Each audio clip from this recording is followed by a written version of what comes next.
I mean, but as I said, the time we're living in now, things are changing.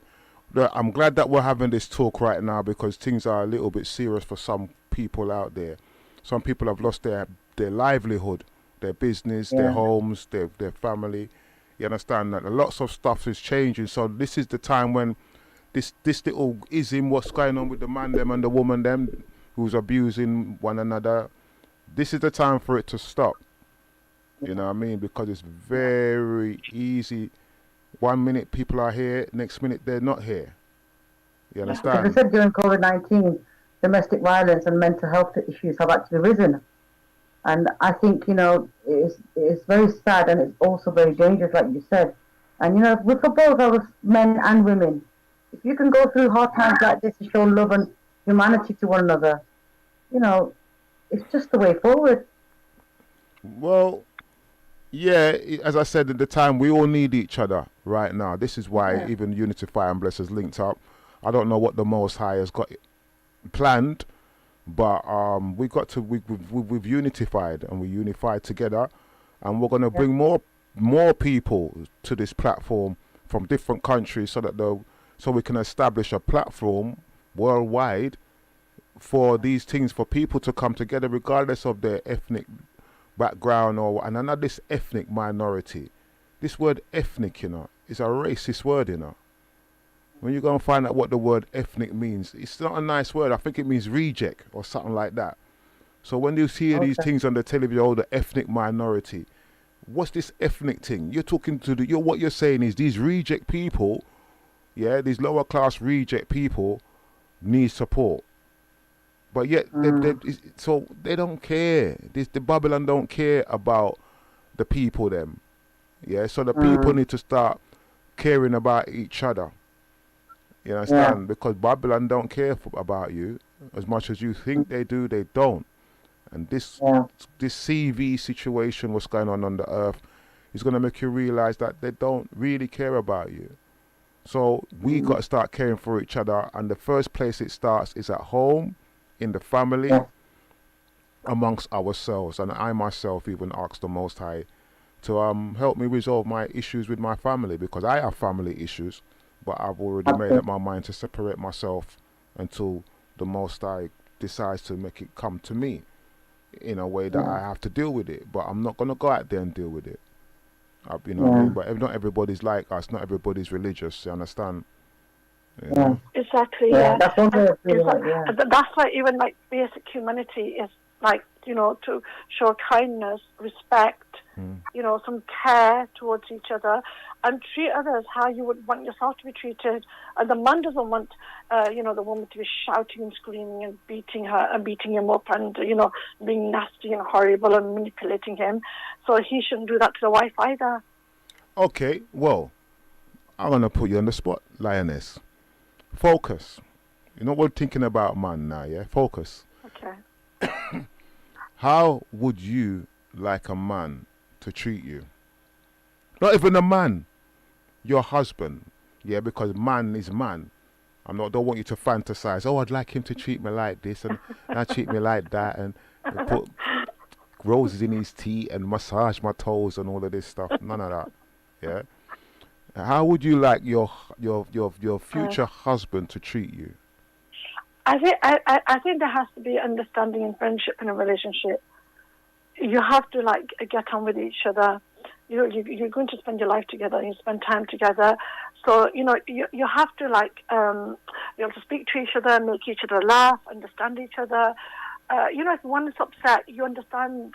You be sympathetic, and if the wife's upset, he'll have to be sympathetic, understanding. Obviously, you both have your off days, but that doesn't mean you take it out on each other that badly. But it's basically that respect for each other. Basically, what you're saying is that the guy and the woman, they both need to have some sort of mutual understanding and respect for one another. Yeah, but listen, ladies, please, it's deeper than that because the first 3 months, 4 months that you've meet that guy, you don't see the guy that you're gonna marry. Exactly. Yeah. You understand what I'm saying? So so this is what I'm trying to say. You need to have a plan. So this is what I'm saying. How at the age of 16? Well, no, we're not saying at the age of 16, but it doesn't matter what the age is. Yeah, age of 16 is young. 16, you don't even know what's going on. Yeah, you're still a This is what I'm child. saying to you. So the guests that came onto our platform on Utify were very vulnerable girls. Which So one? Were they it will take 16? them a decade to understand who they are. But the guy was mature enough to know what he wanted. Yeah, but that was then. That some of those are arranged marriage, right? So the girl Yeah. don't have no choice. But if you do have a choice, which now once a woman get divorced, now she has a choice. Yeah? Yeah. I'm not saying divorce is the answer or the solution. Yeah. Yeah. But if that's the final result, but now that's happened now, you have a choice to know that if you do marry again, yeah, or if for somebody who is looking to get married, yeah, the guy that you meet might not be the guy that you marry. You understand? He might turn out to be nice and, oh my dear, oh God, I will massage your foot, and man, we'll have this and that and where, and then after the wedding, everything changes. The monster comes out. Yeah, because now he says, I've got you for life now. You're stuck with me. You cannot go nowhere. You have to do what I say. We're married. So if you run away, I can call the police and they will bring you back. You understand? You're in check. You understand? Some people think like that. So if a Yeah, woman, but that's not a case with all of them. some you man can't them, say that maybe most the circumstances could be like that, but I don't think, because second time round I've realised one or two people I've met, second time round they were mature enough to make a decision and they didn't make it quickly. They took time getting to know the person, probably going out and, having some few dinners here and there and talking. So they realise they're mature enough to understand that, this is the right guy. Because I know some people that have actually had a second marriage and they're happy. yeah, So but it could go the other way as well. yeah, I hear you. But I'm just saying for the women that's been through it, I'm going by what I've seen for myself. It's not Yeah, everybody's exactly. not everybody is like that. Some guys are like that, where what you see is what you get, and that's Yeah. what it is. But then there's some of them that you get them, and the next thing you know, they're gamblers and Exactly. they're this and they're Exactly. that. Yeah. Next thing you- That's the risk, isn't it? That's the risk they're going to have to take. no, but that's the risk that you can't take. But if you prepare yourself in advance and say, look, I don't want a guy that does this or this or this or this, or I will leave. Do we have an agreement? These are the things that I don't want in our relationship because it will affect our relationship. You know what I'm saying? Don't overdo it with like a shopping list, but just about 3 things.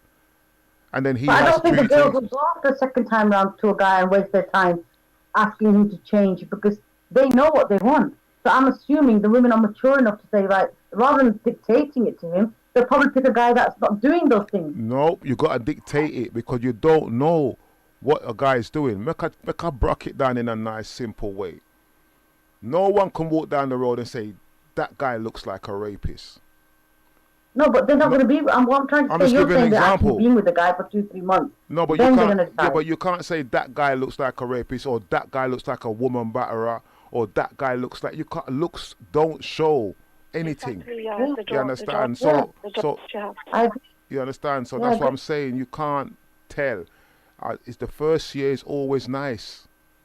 The first year is always nice, ish. And it takes time for the true character and true nature to come out of the person, what Right. he's really like, yeah. Right. So this is what I'm saying.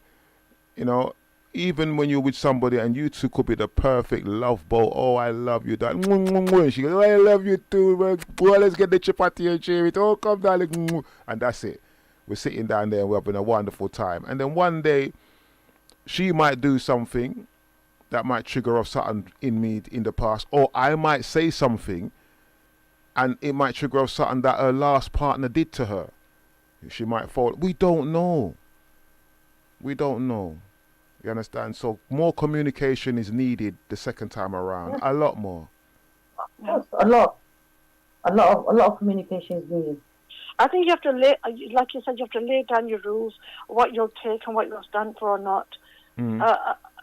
Definitely, you have to be more stronger, more firm, and what you're willing to put up with and what you're not willing to put up with, and let the person know as well. Right, unify. Go on. Continue. I was just going to say, because, like women who've been through abuse, I've often seen, I've come across some situations. They've gone from one abusive relationship into another. Yeah. And it's a cycle that continues. And, they think, okay, they've done better the second time round, but there's something somewhere that is changing in how they've fallen into a relationship, or what's happened, or type of person they're being attracted to, or, what's happening around them. Something is wrong. All right. Lioness, a question. Because of you being through your thing, yeah? Yeah. I notice quite a few women that's been through this is no longer religious. Yeah? Now, because the man was religious, and if he's religious and he's treating her like that, she don't want no part of this thing when she leaves. Right? Yeah. Now, the question I'm going to ask you is, how did your religion, did it help you, or did it not help you, or did you stick in it, or did you walk away from it, or how did your religion support you, or not support you? Yeah, I think if it wasn't for my religion, I don't know what I would have done. That's what supported me. So during those times of like hardship and difficulties, when I had absolutely no one to turn to, the only thing I could do was turn to the Lord Almighty High, God Almighty, and just cry and talk to Him and pray and ask Him to give me the strength, to come out of this relationship, or either for Him to change, or do whatever is best. Like, just seek that help, constant help, and I think that's what saw me through everything. Like, some people, like you said, some ladies also, they'll start hating religion, but it's not the fault of the religion that's happened. It's the human being, it's the man. He's like that. The religion isn't to blame for it. The Lord Almighty isn't to blame for it. I mean, I know we're in that situation. Why did I have to go through it? Why didn't you get me out of it? I don't know the answer to that. Sometimes it could be, like we ourselves have to find that strength to get out of something, because nothing's going to happen automatically. You have to do an action, for something to happen. Other times, I don't know, I could just see as a test or a trial that you're going through, and it's like, increasing in your strength, changing you as a person. Like, I've had this lady, she's in a desperate situation, and like, she's at the refuge, and I was speaking to her just the other day, and she was just saying, why do I have to go through this? I just do not understand. I've always been good, I've always been decent, I've never said anything to anybody. Why? No one loves me, no one cares about me. I just don't want to exist anymore. Okay. I just go on, carry on. Yeah, so I was speaking to her for quite a while, trying to make her see the positives, around her, about her children. She's got 2 beautiful children. Nothing is nothing is permanent. Like, you're not in a state forever. Things are always changing, so your condition will change. So I said to her, you're in this condition at this moment, but it will change. And it's up to you how you change it, what you do about it, with the help and the support around you. And as for turning away from religion, I think it should make a person even stronger. And thank God, you've come out of that situation, and hopefully you can go into something better. With your life, carry on making a positive contribution within yourself and to society around you as well. Okay, well, I'm glad you said that. Yeah, because the people, I noticed that the people who they use in the book, in the Bible and the Quran, the people that who God uses, they go through things. You understand what I'm saying? There's no one who is a prophet or prophetess that hasn't been through something.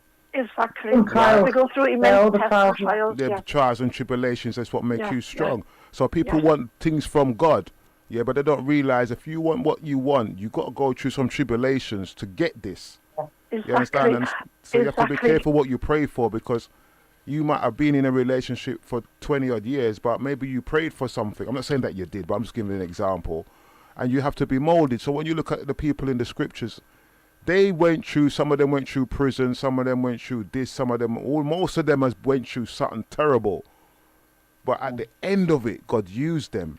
And if they never went through that terrible thing, they would not have the qualifications to help anybody else that's coming or to teach. You understand? So you can't teach if you haven't experienced it. Exactly. So Exactly. now you've been qualified to teach people and women who've been through the thing what not to do. You know what I mean? And why could you? Well, but bless, most of the sisters that did come on, they actually said that if it wasn't for their faith, they would have actually gone really deep down into some sort of breakdown. And it was their faith that kept them going. Yeah, but some people don't want to hear religion at that time because they say, I've been praying to God, I've been praying every night, and this man still beats me. You know what I mean? But obviously, it's not going to just happen just like that. No, patience, You know? yeah. And sometimes the reason why maybe could be you.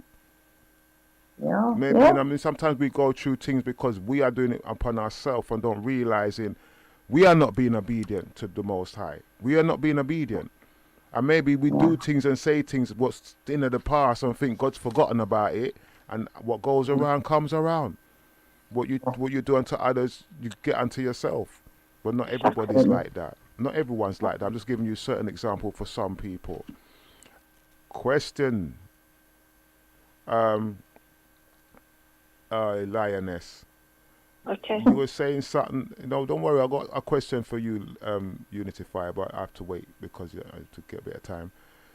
Why couldn't you find help? This is the thing. Well, you said something earlier on about help, yeah? Yeah. And as I said, women being in that situation can't find help. Why couldn't you find help? Why? Okay. I'll tell you. I'll tell you why. Firstly, the way I got married, my marriage situation, my family wanted me to marry, get married to a cousin abroad. I went against my family. I thought, okay, I've met, I was introduced to my husband through a sister. And I didn't know very much about him. I didn't date. I didn't do anything like that. It was just, you get to speak briefly. And, obviously, like the man puts his best behavior on. So, you just see a false image at that time. Was it arranged marriage?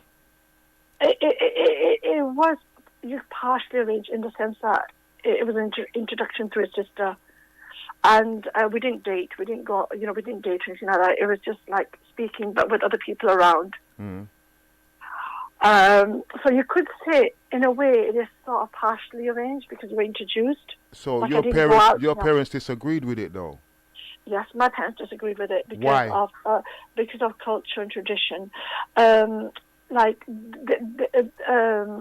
felt he belonged to a different, area of Pakistan, different people, different, society, different. I don't know what to put it, like a caste system. Like a tribe system, caste system.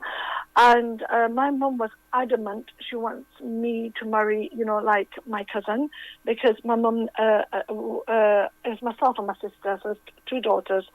And my mum always wanted a son. She never had a son. So she thought that if I was to marry my cousin, he would be like a son to her. And she was brought up with that belief system. My mum and dad, they both had that belief system. So that your cousin is your uncle's son? Yes, my cousin, yeah. Blood cousin? He's your blood cousin? Yes, your blood cousin, yeah. Your blood cousin. So wouldn't there, so isn't there something in that kind of like incest? No, because in Islam, like cousins aren't considered as incest. You're allowed to marry like from your uncles and your aunties, their children, like cousins. Oh. I know in the Western culture, it's not, it's not, you don't do that. But it's not considered incest. But in the South Asian culture, it's like quite a strong culture when they will marry cousins there. Right. Reason why I'm asking you this, because we're going back to what we said when we... Yeah. Well, sometimes we do things and it's us being disobedient and we get a punishment. Now, the scriptures and the law, because God is the law, that's how I see it, The law Yeah. is God, and the law says, gives you 10 commandments, and one of them says, honor thy mother and father. Yeah. Now, if supposing, if you did honor your mother and father, you would not have been going through this. So maybe if you did do what they say, right, you would have never gone through this. Possibly, we don't know. We don't know. know. But I did hold that guilt with me for years and years and years, but eventually I've let go of it because it was a situation where you shouldn't be forced in Islam. A girl is not forced to get married to somebody. There's a difference between arranged marriage and a forced marriage. A forced marriage is when the pressure's put on you. You're going to marry this person only. You have no choice, no say whatsoever. You have to do it. Islam does not allow that.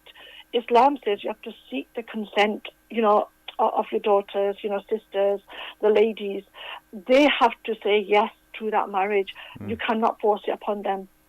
So if parents or the family members are forcing something upon the girl, they are in the wrong, actually, according to the scripture. So the girl is perfectly entitled to say no to a marriage if she wants to.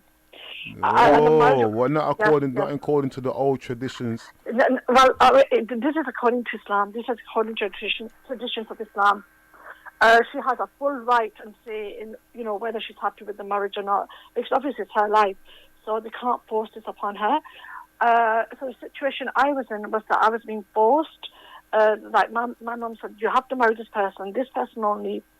You've got no choice, no say whatsoever. So I had pressure from my mum on one hand, and then I had pressure from the person I married. Your parents aren't going to agree. They're never going to be happy. And Islam is saying this, and you should. I love you. I like you. I want to marry you. So I was being pressurized on both sides. And I was only in my 20s, young, never had relationships, anything. So I suppose one side won above the other. But the reason why you asked me, why did I not seek the help? So the reason I explained my background is because once I got married, and then my parents were upset with me. They were hurt. Obviously, I'd hurt them. They were upset. It took me years to get over that. Even up until now, sometimes I think I wish I'd have hurt them the way I did. But I couldn't go back to them. So when the abuse started, and it starts gradually, slowly. It's like maybe the shouting or the push or like saying something to you. So, and there's always an excuse or a reason, and it slowly builds up. And then after like about a year and a half into marriage, when it got really bad, and I'd had my first child by that time as well, there was no turning back. I couldn't say to my mum and dad, look, you were right, I was in the wrong, maybe I shouldn't have married this guy. And I couldn't go back to them. I couldn't just do it. So I stayed in that relationship. Linus, that can work the other way around as well, when parents have destroyed so many of their daughters' lives, and they've married them with men that they didn't want to marry. You can't just say the parents are always right and you're always wrong, because you get mothers that are very narcissistic behaviour with personality that you cannot do anything unless it's their way. So there's two sides to everything. I don't really think that you were wrong, because it's the scripture point where you cannot force anything on a girl for a start, and the mothers that have got their children married off, we're living examples. All these sisters that came on, there's more. They faced problems and issues because of their parents' wrongdoing. Could you just repeat that? Bless. I didn't quite follow everything Unitify said. I couldn't hear properly. You need to say that again, Unitify. Could you just like? I just called the end bit of the parents' wrongdoing, but at the same time, is there cases where parents make arranged marriage, and it goes wrong, and then the daughter can go back to the parent and say, "You're the one that made me marry this guy. Look at this. You need to do something about it." They don't go around abusing you that much because. Hold on, Unity. I need to hear what Ting's saying first. Go on. Yeah. Like, of course, when parents have arranged a marriage, and the girl does go back to her parents, the daughter, and she will say, look what you've done to my life, and you've arranged this marriage, now sort it out, deal with it. But that's where the issues happen, because sometimes parents still push her back to the husband.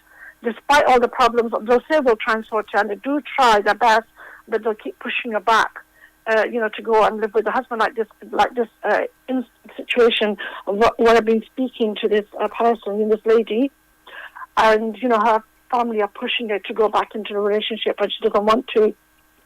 And she feels like her husband's not going to change, like he's come from Pakistan, and she feels he was just here to get a visa, and, he doesn't really care about it, doesn't really matter. You said, Unity? That's what it is, what you asked the question, right? When you go back to your parents, yeah, they're supportive because they did the wrong. But if the girl does it, they don't want to know her, they disown her. The whole community disowns her. Yeah, but not all of them are like that, are they? Well, look, so far the girls that have come on, and I know a lot of handful of girls that have been through that, and they are parents' decisions. Maybe she took a step. She's right. In scripture, you cannot force marriages on daughters. The girls are so young, and their ages are so tender, they don't know from right from wrong.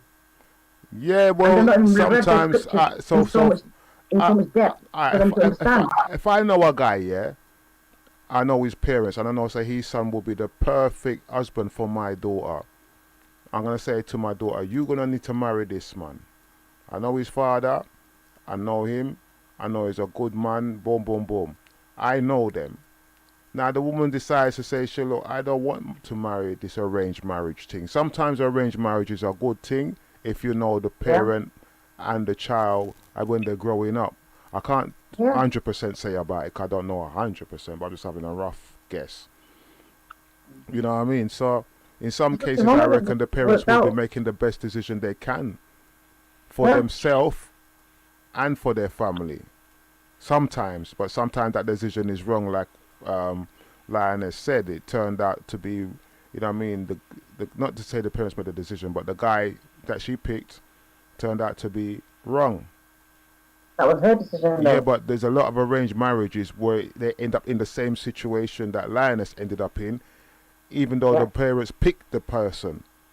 Yes, because like this lady I've been speaking to recently, her parents have arranged her marriage, and she's not happy, it's turned out wrong. So that can happen. It can happen in any marriage. It can happen in a marriage that's not arranged, a marriage that, where you fall in love with someone.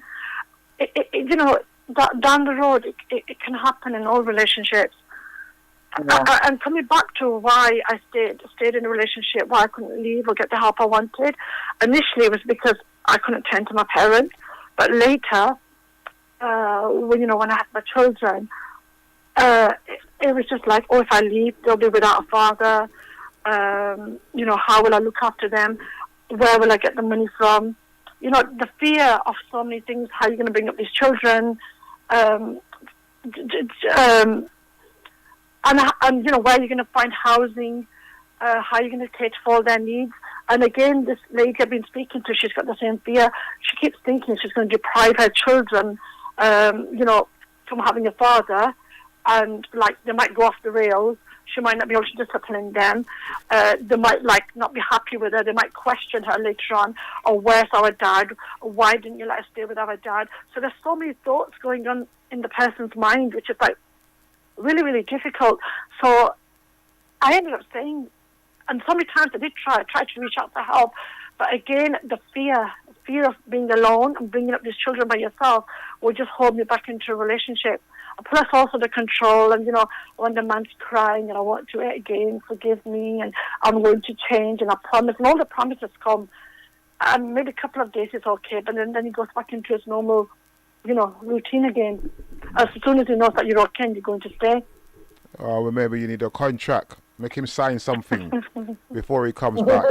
Yeah, it's all right. Then you promise you won't do this. I want it in writing, and you go, well, and tell him, say, if you do it again, the police is willing to lock you up. You put it all in writing, and all you got to do is hand a letter to the police that I confess to beating my wife, and can you please do boom, boom, boom. You understand? It's all in writing.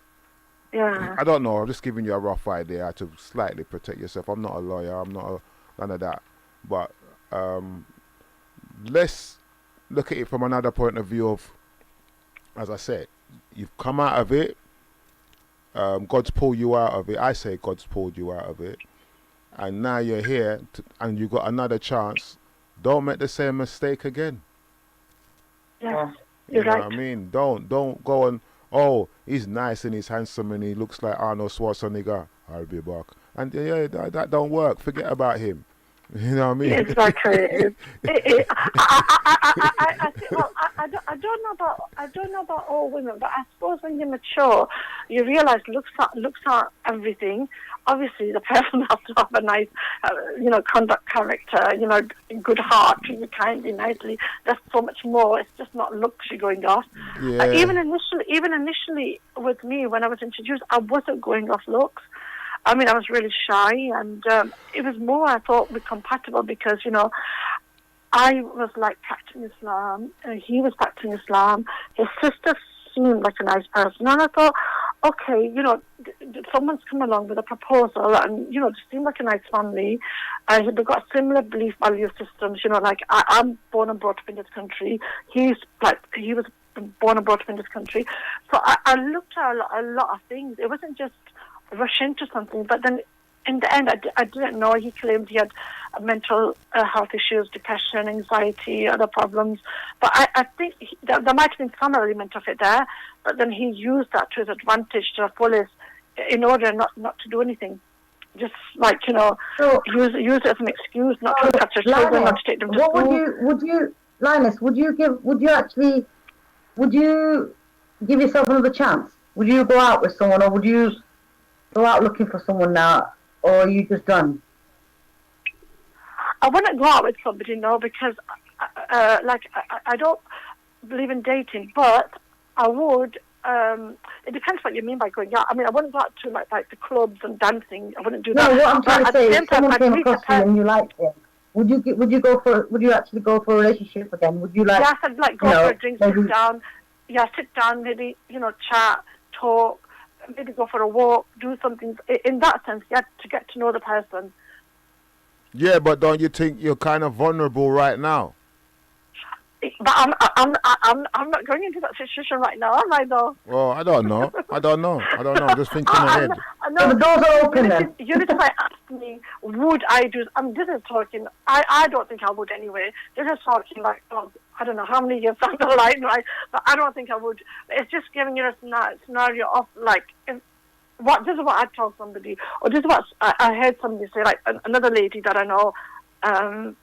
I've seen on Facebook, heard her speaking there, and she's mentioned that she remarried, and she got to know the person because she'd go out, sit down once a week, meet up, chat, talk, get to know the person, until discuss like how they're going to work out.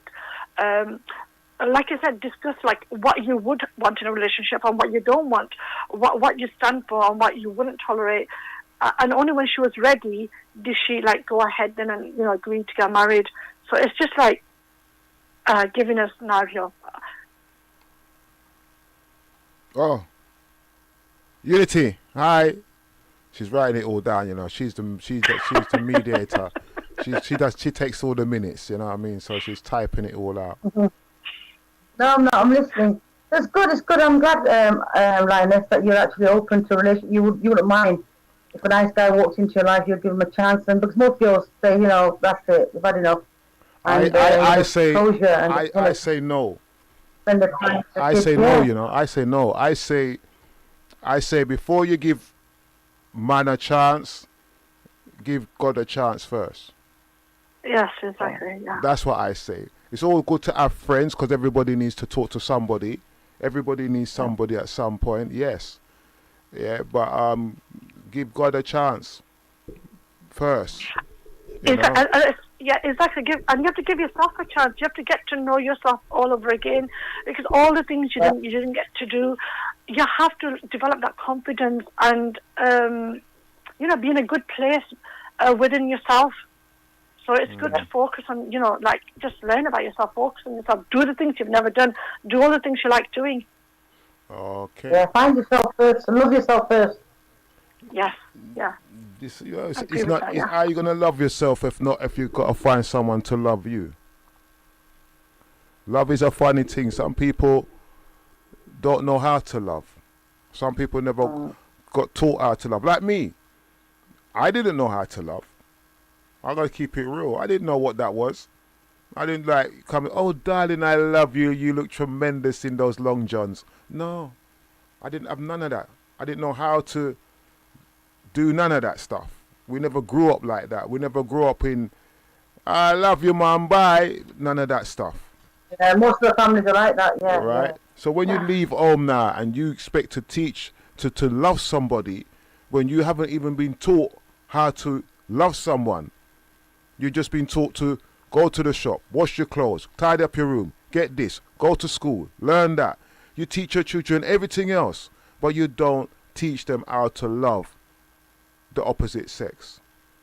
You don't teach them how to. This is one thing that I've realized never happened to me. I didn't really do the same thing for my children either. I never taught my children how to love. Yeah, and that is one of the biggest mistakes I made because I didn't teach them that. How would you teach someone how to love? By teaching them how to respect a woman to the I think maximum. that's what I think the generation now lives. Like the ladies are saying, I agree as well. We're teaching our kids, we're talking to our children now, and we're making sure that this generation understands and respects one another. And men, especially my boys, I tell them, I say, you need to respect a woman, irrelevant what she is. Your sister is the first stepping stone. Your mother starts from home, like you said, and then it works its way out. Right. Another thing that we don't teach our children, right, is to respect elders. Yeah. We don't teach them these things anymore. So this is why I'm trying to tell you, we are to blame still. Yeah, I We are feel to that, blame. But you have to teach every your household is children. different. If you teach your children, number one, you respect people that's older than you, regardless what color they are. If they haven't Exactly. offended you, yeah, and they ask of you, and they're Yeah. your elder or they're the age of your parents, you respect them, and then and teach them how to show them how to love.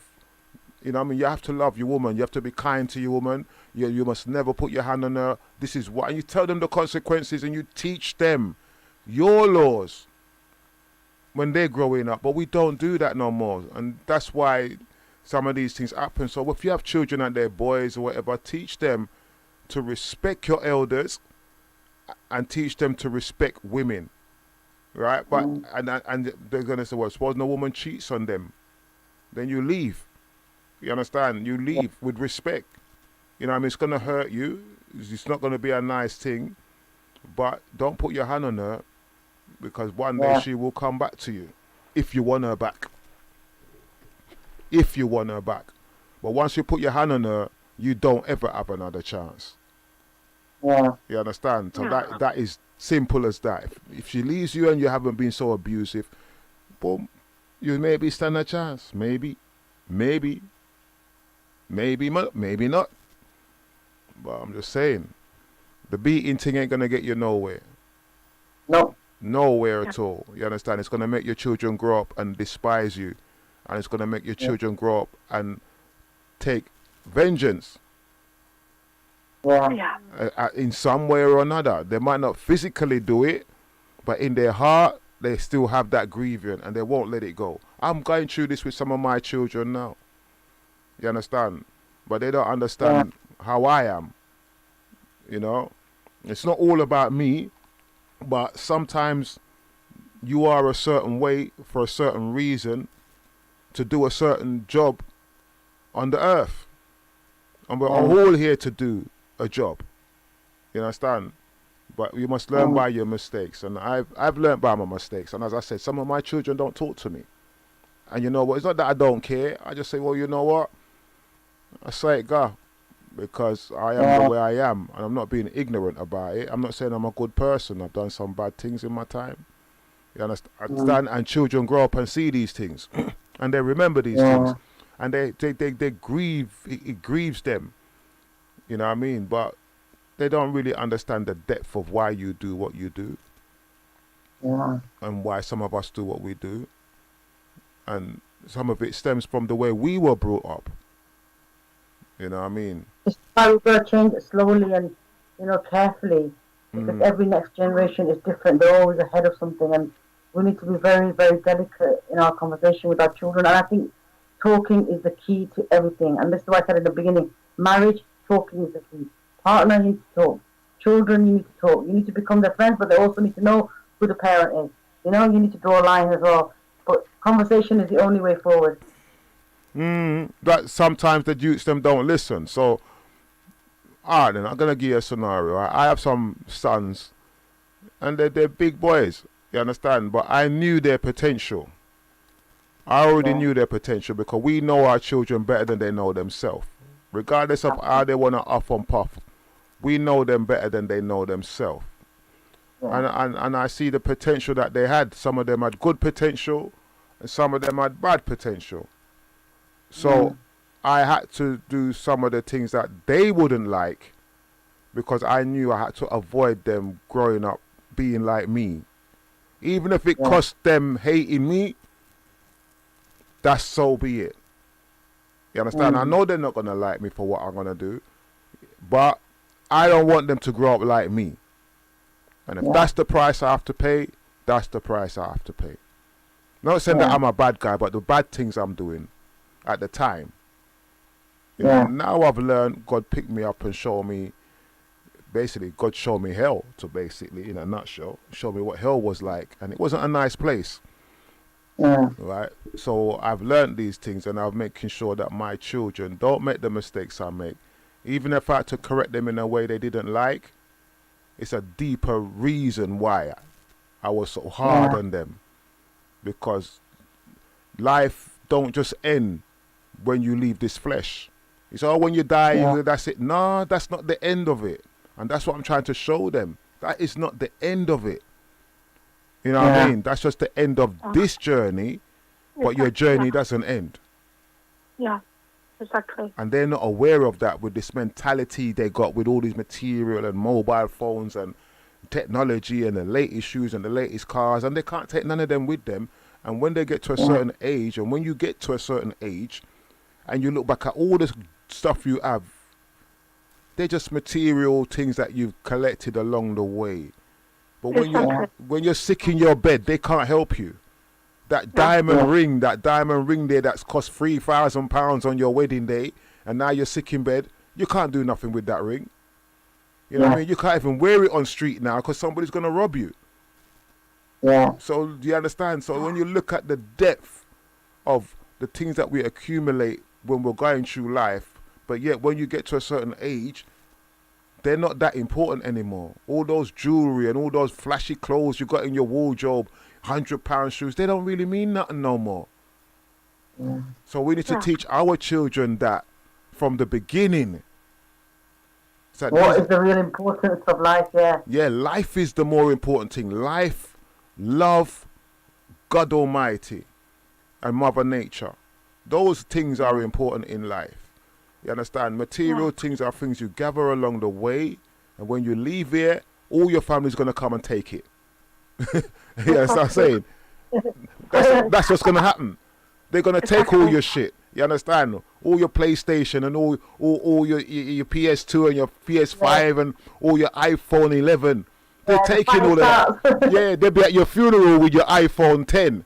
Saying, I know. At your old funeral, you know. Exactly. And the only thing you're going to have with you is your deeds, what you've done in this life. Whether you've done the good or the bad. And it's those deeds that are going to see you through in the next life, in the hereafter. And what you're leaving behind, your deeds. Yeah, you can't take these things with you. Even your car, your brethren will be driving your car at your funeral. Or your girl's ex-man. Anybody could be driving your car. You understand what I'm saying? Exactly. You can't do so. Why? You have to. So once you plan these things, when you have wealth, your wealth has to hand down to your children. You have to plan that your wealth and your assets goes to them. It's right. It's better that they spend it and do what they want to do with it than somebody else who you don't even know. He's your brethren. Now you're passed away. You got brethren that come out of the blue. That wasn't your brethren. You know what I mean? Oh, I'm so sorry that he passed away, but you're not telling the wife that you owe him a grand. You still owe him some money. Give her that. Do you understand? So when you go to the funerals, you don't see how much men and women are there that most probably owe that person who's passed away something, and don't even want to have the respect to say, "I can give this to his wife because I owe him £50." And no, they're not saying anything, but yet you're a friend. You understand? Yeah. So I'm just touching on how deep things are with people, with us as a human race, how far we stray from God Almighty, and how far we make our children stray from God Almighty. You know what I mean? And from respecting and honouring us, the parent. Yeah. It's that there's a gap there, and that gap is caused by the English culture. That's my opinion. The English culture, the English way of life has caused a separation between parents and children for who are not English background. You understand? We have a culture, we have a tradition. It might not be like theirs, but it's worked for generation.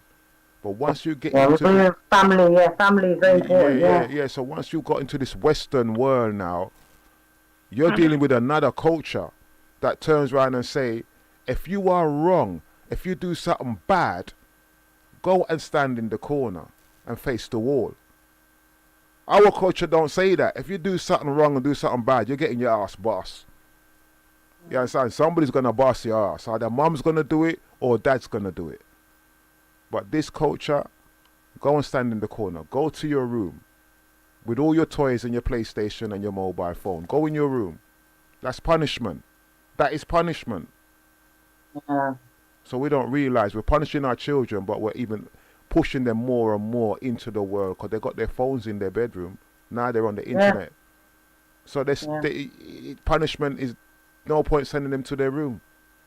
No point. But if you take that phone away, it's a different ball game.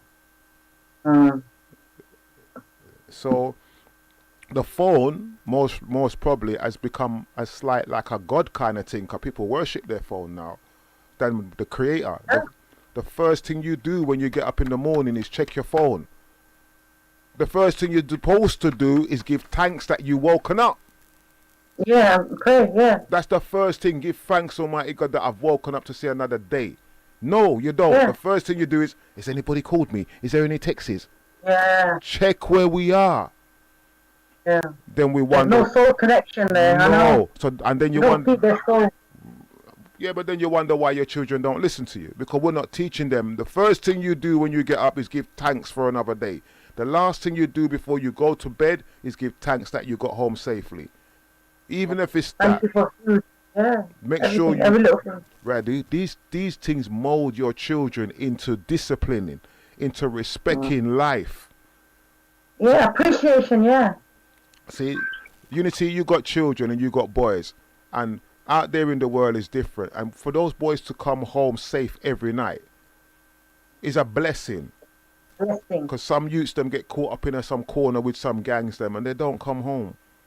And the youth them need to realize how blessed they are that they can come home every night and go out every night, and you don't even give thanks for your safety. Boy, so all these things is what we need to put in our children so that they don't make the mistakes that we made, and that when they do get their wives and their husbands or whatever, they don't be treated.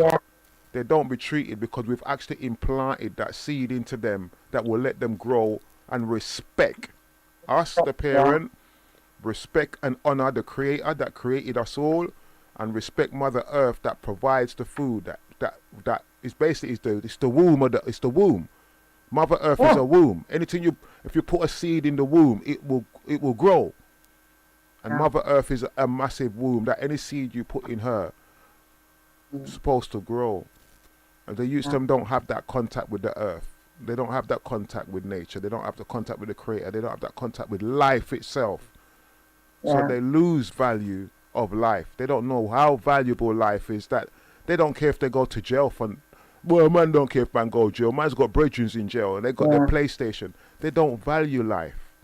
So they will take a life and go to jail, and it doesn't matter to them. to some of them. Yeah? Yeah. So it's our fault as parents that we haven't embedded it in them. And I've embedded it in most of my boys, them. I embedded it in them.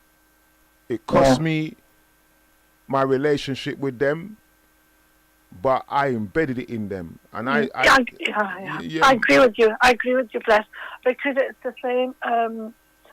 I suppose even though there's all the abuse, one good thing out a relationship was that we did embed in them the belief in God, God Almighty, and what is right and wrong, like to respect your elders, do good to other people, just embed that belief system in them, and about the hereafter as well.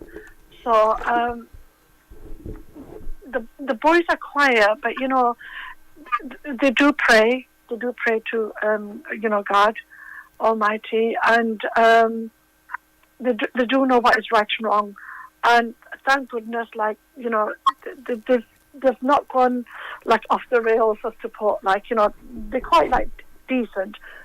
But do you pray with them? No. Do you pray with them? Yes or no? No, not at the moment. But I have said to them, let's all get together. Even if it's once a week, let's all get together, sit down, and pray together as a family. I have said that to them. No, you do it. You can't say it to them. Yeah. You got to, when they're all together, because remember, you make the dinner, yeah, and you're gonna say we're having dinner at 7:00 on Sundays. Just one particular day when dinner's cooked at a certain time and everybody has dinner, and then you deal with it before dinner. There's always a time when they got just before dinner. You know what I mean? Because they're hungry. Nope, don't touch that food. We're gonna pray over the food before you touch it, or we're gonna give thanks before you touch that food. They're so hungry, they're gonna do anything until they get used to it on a regular thing all the time, and then that's how you school them in it. But you have to do something, because the generation now and their children, the morals that we had and what our parents had, there's not much of it left here. Yeah. You understand? So we don't even know if we're the last generation with that old school moral, which is something that's been handed down from generation to generation. And technology is wiping it out of our children's mind unless we use the technology to help them put it back. Know your history. Know where you come from. Know how your people suffered. It's not all la-di-da PlayStation and computers. You understand? It was never like that, and they need to relate to that. They need to relate to people who had never had anything, people who are living. They need to relate to the poorer side of life and understand it. They need to understand it, and then they will respect it. Maybe you need to take them to India or Pakistan one day, and when they see the life out there and they come back here, they're gonna say, "Boy, I'm grateful for what I've got." Or even if you can't take them, you can actually just show them videos. No, I think my messages do charity, and they get involved, so they understand. Okay, right. We gone. We were taken, I think UNICEF probably was as well, taken to our homeland as we were growing up. Had a few visits there, and we could see the contrast between the life there and the life here. So I grew up in that generation like that. I grew up seeing a lot of hardship. I mean, even in this country, before all this technology came and all the luxuries, life was very, very difficult, especially for the working class people. So, I grew up with a lot of poverty around you, like having to buy second-hand things, like having to have a freezing cold house, no hot water, lots and lots of difficulties, never to ask for anything, never to question anything, just obey and do as you're told, and not to expect any luxuries, not to expect anything. So, like when you've seen that and you grow up with that, then you really appreciate when you have something. Whereas now in society, children are just given everything and they don't even appreciate it. Like, for us, if you wanted something, you really, really had to wait for it. And you knew it's going to take time for you to get it, or for you to be given something. And you'd really value it and appreciate it once you had that, whatever you wanted. So what you're saying is that they don't value things anymore. But we're the one that spoiled them, It's our fault, We give them what they want when we never had anything. But at the same time, as I said to you again, it's the country we're living in, the European way of life. When they go to school, they have to fit in, and if they don't fit in, they're at the bottom of the pile. If you ain't got the latest trainers, if you ain't got the latest jacket, you're in the corner, and they don't want to be in the corner. But you know what? Some of them need to be in the corner to respect life. You know what I mean? And our generation, we were the ones that was in the corner. Some of us were the ones that never got the latest trainers. We never got the latest clothes. Everybody else has a school with all the latest stuff, but we never had that. Yeah. But when we leave school and we grow up, we learn to respect what we have. Yeah. You understand? So what we're learning from here today is that religion, appreciating yourself, not just yourself, but what's around you, thanking God for everything, try and show respect for one another. Well, I haven't heard nothing from Limbs today. So he must be having a wonderful time. Yeah. Brother Limbs having a wonderful time out there on the plantation. You know what I mean? Doing some irrigation. You know what I mean? It's alright. No big thing. Right. Unify. Yes, thank you. And, that's what I'm going to say. Thank you, Lioness. Thank you for joining the debate today. Yes. Right. So thank you both. We're not going to finish too early today, but we had a little recap. We didn't get to talk to Aisha to get an update, and we didn't get to talk to the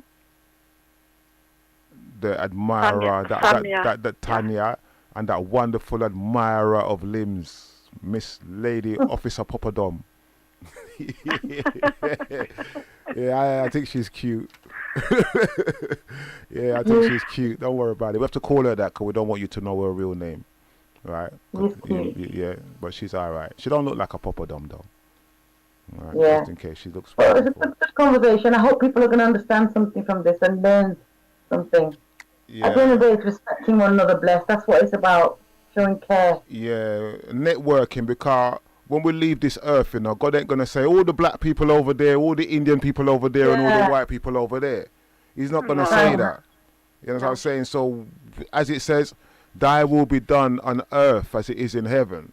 And in heaven, they all live as one. If there's a heaven, the way it's supposed to be, people's been there, I can't tell you about that side, but we've got to live on earth. Heaven here. You understand? That's the test, That's the test. As much as you can, not in England, because there's no palm trees and there's no sunshine. And, you know what I mean? You can make it a nice house. Yeah, but we need palm trees and mangoes and, everything there. But you can make a blessing out of the place that you're living. At the end of the day, it's all about love and care. That's the whole thing at the end of the day. Yep. And this is what this platform is about. And this is not my show, Unitify. This is your show, but I'm just I'm having a wonderful conversation. Unitify is everybody's show. It's everybody's show. Just to express. Go on. I was going to say everybody's show. Thank you for coming on. We're not finished yet, Unitify. Why are you in a rush for? You have 9 minutes, 25 seconds left, right? Just in case you're in a rush. Yeah, I mean, I'll tell you something. She wants to go and eat something, or she's up to something. You know what I mean? She wants to rush and eat something. Yeah, but you're gonna have to wait. Put it in the microwave. Yeah, I mean. Right, so Lioness. No, I was going to say, it's a platform for anybody and everybody to come on and speak. and to say like how they feel, or and I'm grateful for the guests that have been coming on, in the past few weeks as well. Yeah. I've been learning a lot from all the guests that have been coming on, and their stories. And I want to thank both yourself and Unitify, for even giving me the opportunity to come on and to speak. I just hope, that we contribute. That's what it's about. That's what it's about, man. We're all getting together and talking and open-heartedly. And the best thing is we're learning something from this. That's the whole purpose. Yeah, we are learning. We're learning that God is one. Yeah, exactly. And He loves all of us. I'm not a religious. I'm not like religious and this and that. But I'm just saying God is one, and He loves. The Creator loves us all. So why discriminate because of color? It's a certain type of people that has made us separate from how we're supposed to be. You understand? But we all live on this planet as one. Exactly. Because there is no colorism in this. No, we have some people that believe that there's a colorism in it because they don't want to live on They the can planet. see what they like, because causing division is probably all they know what to do. Well, all the people them that don't come from this planet and just squatting, what I mean? Yeah, we're all humans. We all go through the same emotions, feelings, problems, situations. Yeah, all tight limbs, yeah? Where you there? Exactly. I do understand racism, because I went through immense racism in my schooling days. 6 years of schooling was hell for me. The amount of racism I went through, no one wanted to be your friend. You were bullied. Well, I was bullied. No one wanted to be my friend. People like E.T., like in the 80s. E.T. People like E.T. You know E.T.? E.T. That's Oh! She said people like E.T. I didn't know E.T. was people. So I thought a guy named E.T. People were saying. I remember when the film came out, E.T. Go Back Home, chocolate drop. Yeah. Hey, you don't look like chocolate, man. You look far from chocolate. Exactly. Or milk chocolate. but there's a strange. I mean, the strange thing is, you'll get, a lot of people. You can't even hardly tell the color difference. But just the fact that there is very, very slight color difference. That's racism. And the thing I could never understand was that everybody wanted to go for a suntan, with the white community, they go abroad and they all want to have a suntan and darken their skin. But then people who have got darker skin, that's racism. It's strange, isn't it? You said it right there, Lioness. You have these racist people, dumb, yeah? Yes. What they go, you this and you that. You need a race. You need some suntan for dummies. Yeah, that's what you need. Suntan spray for dummies. Yeah, they take this suntan spray and spray yourself with your fake tan, and then you want to be racist. It don't make no sense. You go all and you buy all your mansions in all the hot countries, Gibraltar and Spain and Portugal. I got my villa here in the sunshine, and you're gonna go brown. And then when you come back over here, you cuss off all the brown people. Yeah. Come on, man. Exactly. You have a problem. Yeah, they're lost in the head, they just don't understand. Yeah, I know. But again, from the racism, I learned to be confident within myself, because the more I try to fit in, I try to dress exactly like everybody around me, behave like everybody around me, and I was still the outsider. And then at the end I thought, so what? Be yourself. Be who you want to be. Dress the way you want to be. Be yourself. Do what you want to do. Yes. All right. Because if you don't love yourself, care for yourself, you have to stick up for your own beliefs, your values, your principles, and who you are. Mm-hmm. Yeah. You do that. And big up to all my racist people, them. Bilal was an Ethiopian, the guy that says the prayer. Yeah? So, but yet, Muslims live cool. You understand what I'm saying? They're not criticizing, it was this man, a black man, and this. They got no problem with it. They know Bilal was an Ethiopian slave. Yeah?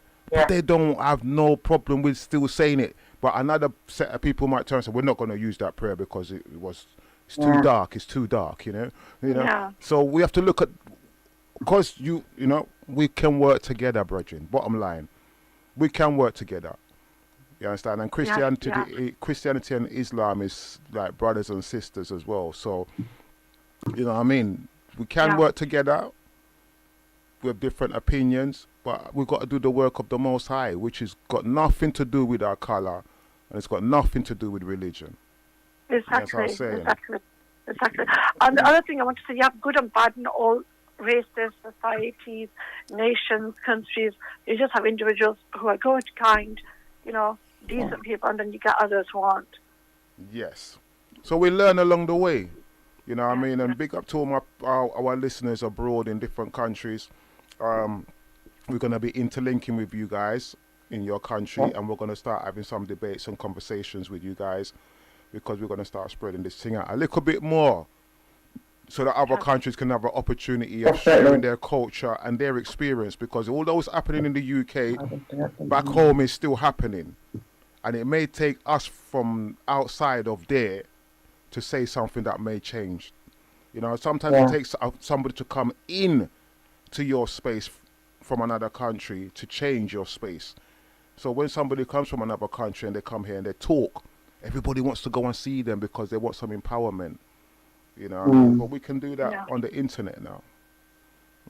Through Unify. Unify's got the platform for that, and we're going to use that to do that.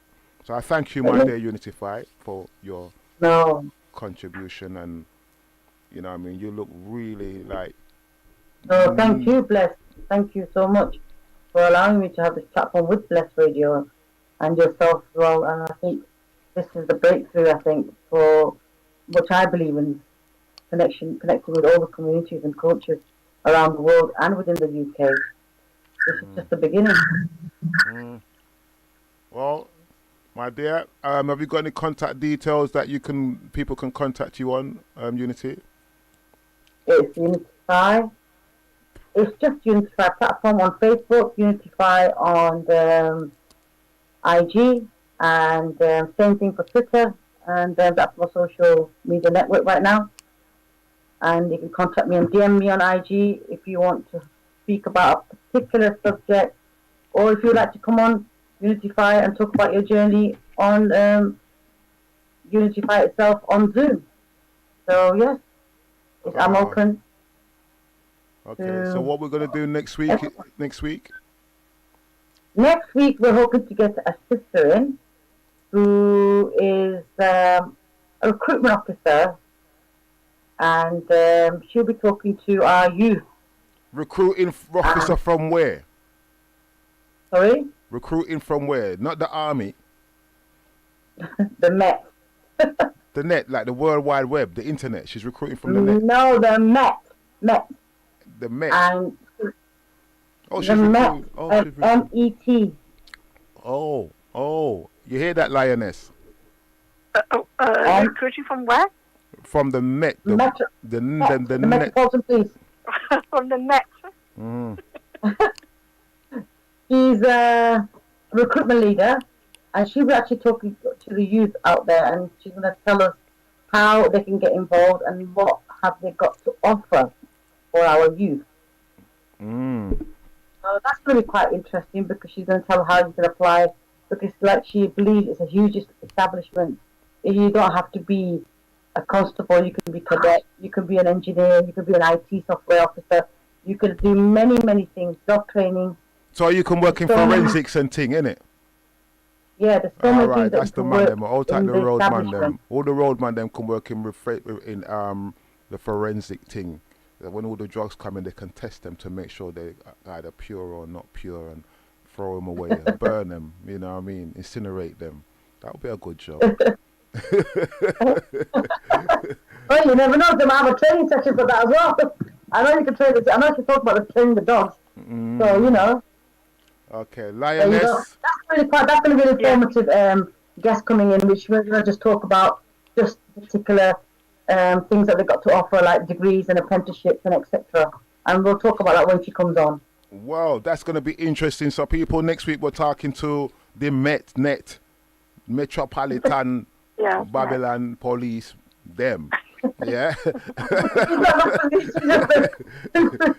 Right. So, you know what I mean? Not all of them is bad, you know. You know what I mean? I met one good one. She's actually a recruitment officer, so she's really, really good. She's a really nice lady. And she has only but good intention, and she's really sweet. She's actually brought a lot of youth people in and engaged them and got them into various areas in the actual establishment itself. So she's really good. She's a good sister.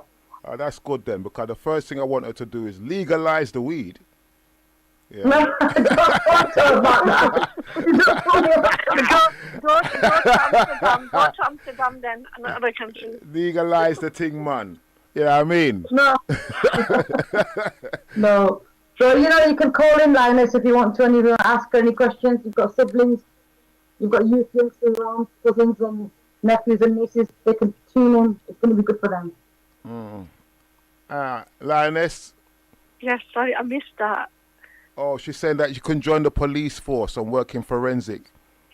Oh, right, okay. So we're going to go back to join the police force. Yeah, to test the drugs if they're no good, and if they're no good, you burn them. That reminds me of that film, Harold and Kumar. No, that'll be a good job for you, man. You give you something to do, you know what I mean? You can pray while you're there as well, because there'll be enough drugs, you get high, you know what I mean? You don't have to smoke nothing. No, Linus, you can come in, right? Make sure your cousins are tuned, youngsters are tuned in, the nieces and nephews are going to be actually benefiting then. Yeah, listen, Lioness is going to be working in the den, the net, not the den, the net. It's the net, isn't it? Yeah, one of them. The net. Yeah, she's going to be working in there. Don't worry about it, man. You'll be safe. No one ain't going to trouble you. Okay. Yeah, we need to get more women in the Met so no one can trouble them. Yeah, man them to trouble them. They're not going to trouble you. You'd look good in a helmet anyway. Remember, innit? She would look good in a police helmet, innit? Do they even wear police helmets anymore? Oh, they don't? I don't know, you know. I don't see that many. Maybe some of them do, but I'm not sure anymore. I have never seen a policewoman in a helmet. That's not fair. That's discrimination right there. On the battlefield, yeah, all the man them's got the helmet and the women's got the little flat cap. She could get a brick in her head, you know, and get damaged. She needs a helmet too. I don't know. I don't mean like deliberately throw a brick in her head. I don't mean it like that. I mean like somebody could accidentally throw a brick and but maybe that's why you don't see the women them in the riot, innit? Because there's no helmet for them. I don't know. Just thinking about it. We'll talk to the lady next week and find out the roles of the women on the battlefield. Yeah, definitely. Right, and see what... There's one little young lady getting famous for doing that, but she's at the front line today, or a few days back, and she actually played a part, so she's getting quite famous for that. Who? And she wore a hijab. I think she's very small. Who wore a hijab? This little young lady. She was actually on all of the news and on Twitter because she was at the front line. And she's a police. And, with a hijab? Hijab, yeah. On her head? Yeah, she's on the front line as well with a baton standing there. But all you can see is her eyes. She might not be a police. She could be a man.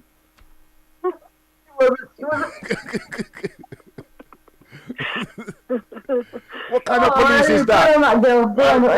That don't work. A police that look like a robber. All you can see is their eyes.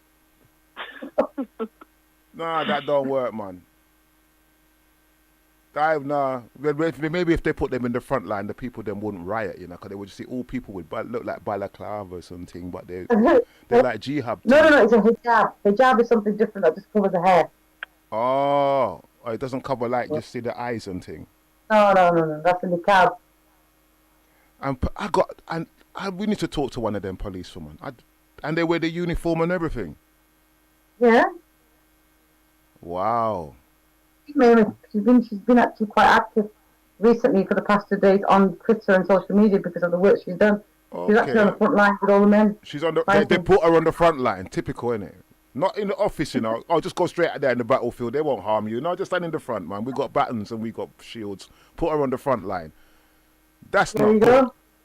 That's nice of them, innit? They really love her. Put her straight on the front line. That's deep, bro.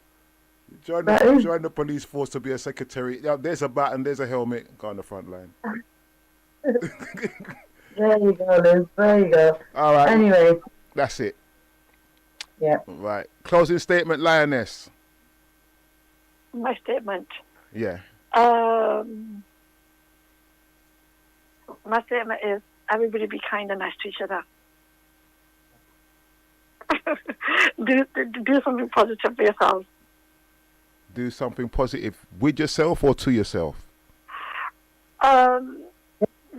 With yourself or and people around you. Okay. As well. Yeah. Make a positive contribution, impact. Thank you for that. Lioness, your closing statement. Thank you. That's a Lioness. I keep on mixing up Lioness with Unify. Unify, your closing statement, please, my dear. Absolutely the same. Just be nice to others and show love and care. And that's the only way forward. That's the only way forward. Okay, that's good. Right, people. Thank you for listening to the Unify Bless platform. Next week we're going to be having an open forum where we're going to be talking about a couple of other things, and open it up to the general public. Thank you very much for your time, and all those who've been taking part, all the ladies and gents that's been taking part in the show. Thank you for your contributions, and we're just going to step it up a little bit more next week. And you guys take care. Unify. Hey, will you just stop twisting your hair? Unify Ton Rasta, Look at her with her Bob Marley hairstyle.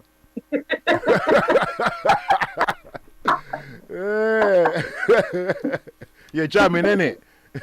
I'm just missing your hat. I just need your hat. Oh, you just need a hat. Get a bin liner, mate, and just paint on it. Yeah, I mean. All right. Thank you very much, Bless. Thank you. Thank you for everyone who's been tuning in and listening to Bless Radio with Unify. Okay. And see you next week. Yeah, same time. Adios, amigo. Bye-bye. All right, bless. All right. Yo.